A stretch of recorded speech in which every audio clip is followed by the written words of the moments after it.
Monday morning, Washington, D.C. In the shadows of the national monuments, commuters hustling to work, tourists sightseeing, and the first day of school for 100,000 D.C. school students. But this year, something's different. Soldiers on the streets. People ask me, what am I here for? I'm here to make sure that young people can leave and go to school and come back in a safe environment. They don't have to worry about drug dealers. They don't have to worry about crime. They don't have to worry about people, with guns and knives. National Guard troops have been stationed in the nation's capital for 2 weeks now, patrolling, monitoring, punctuating train and metro stations, the National Mall, and commercial streets, a move that President Trump said was necessary to curb crime and clean up the streets of D.C. I have a question for you. Now that you see Trump mobilizing the military and sending these armed National Guards to the streets of D.C. and also seeking to send them to other states as well, how far do you think this is going to go? Will this only be temporal? Will this be only for a short given amount of time? Or do you think that this is going to be indefinitely? Well, you don't have to answer that question, because guess what? No matter what your answer is, it actually doesn't matter. The people who this answer matters the most coming out of their mouth are the federal agents that work directly for President Trump. Why don't we ask them this question? For how long do they plan on sticking around in the streets for? Will it be temporal? Will it be short-lived? Is it only for 1 year, 2 years? Or is this something that Americans should get ready to endure indefinitely for a very long time? Because America is now turned into a police state in which the military is now going to be on the roads and on the streets 24/7. Observe.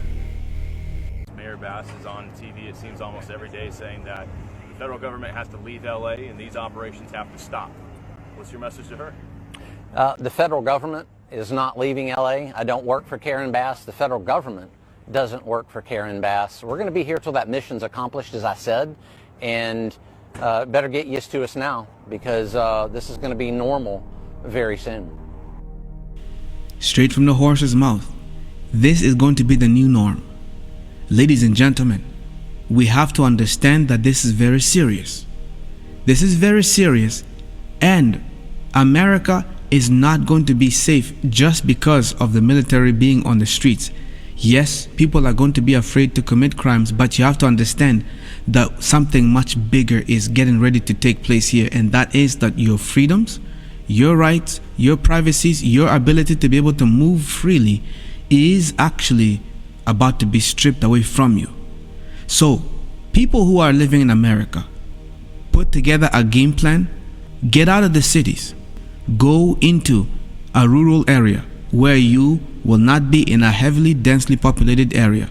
You need to get out, because an insurrection act, once declared, and it will be declared, this is something that is going to cause for a much more total lockdown and a total shutdown of the nation. How y'all doing today? Y'all staying in that trouble? You got your ID on you, Chip? No, I live right here. Okay, cool. It's a cigarette.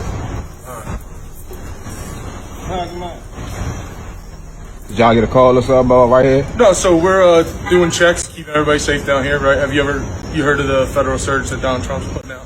No. Right. You don't follow like No. Code 3, anything like that people are putting up? What's up? All right, so yeah, Trump's got all federal agencies kind of coming together, 7 days going out, trying to stop the violent crime, all kind of stuff. So we're out here contacting people, talking to them, right?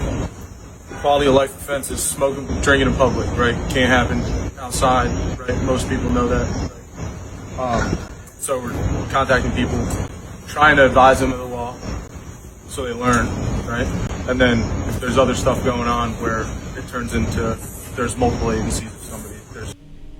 My brothers and sisters, I'm actually blown away. These are the things that I have been seeing in my dreams. These are the things that I've been seeing in my dreams about seeing how people would be taken out from their homes.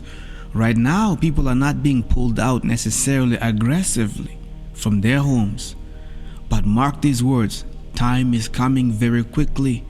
They're going to bash on people's doors and they're going to take you away. And you're not going to have the right to any type of a due process. You're not going to have any type of a right to move anyhow and to maneuver around freely without going through checkpoints. This is a police state. This is the rule of martial law. It's going to come. They're coming in people's residential neighborhoods in the name of, quote unquote, protecting people. This is the excuse that they're using to come and to walk in your neighborhoods, that they're here to keep you safe. So what do you want? Security or freedoms? Well, those who give up their security are not worthy of freedoms. You want to be safe or do you want to be free? Pick one. This is the spirit of bondage, and this is the spirit of Egypt upon America. The groundwork is being laid for America to actually go through a tribulation. Whether you like it or not, there is an agenda to take over the streets of your cities. Whether you like it or not, there is an agenda to use the military. And you're seeing it. I've been telling you this. Trump is getting Americans ready. This is the new norm, as they say. This is going to be the new norm. They're not going anywhere. The National Guard is not going anywhere. They're going to be on the streets of your cities. And in every state, Trump is taking over the National Guard of each state one by one. And before you know it, in a couple of years, you're going to find that the National Guard is everywhere. It's almost like they're being mobilized. They're being mobilized and they're being stationed. They're being stationed, and who knows, maybe, just leading up to 2028, a crisis is going to come. But this time, the travel restrictions is going to result in long extended curfews. The army is already on the streets. When things get difficult, this is the thing. You're not putting the National Guard on the road, on the streets like this, for like if you're not preparing for anything big coming that's gonna have to do with war. I don't know, man. I just have it in my soul. I just feel that everybody should be making up their decisions between now and 2027 to get out of the cities. Get out of the cities. 2028, the next election year, who knows what's gonna happen there? I believe that there's a major change coming upon the United States of America, that America itself is going to morph and change. Who knows what America is going to be like? I'm not saying it's the end of the world, but what I'm saying is I don't see Trump leaving the office. So the military, the National Guard are being stationed because he could set the stage and declare the Insurrection Act. The stage is being set for domestic terrorism to be the main reason as to why the Insurrection Act must be declared. Domestic threats, national security,